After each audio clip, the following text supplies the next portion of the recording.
we are hard-fall as a country. We are hard-fall. We can't take it any longer. So thank you so much. I really appreciate you really supporting this initiative. This is our only country. You can imagine if we lose this country to illegal foreigners, where are we going to go to? People coming as far as Pakistan, Bangladesh, Nigeria, Mexico, coming to give drugs to our youth, destroying our country and our families.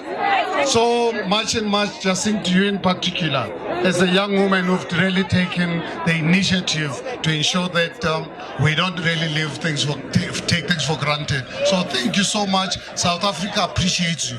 South Africa loves you. Don't really be distracted by people calling you names. I'm used to it. They've called me names from December 2016. So please take it on. I can tell you, South Africa is on your side. Thank you so much. We really appreciate it. Thank you so much.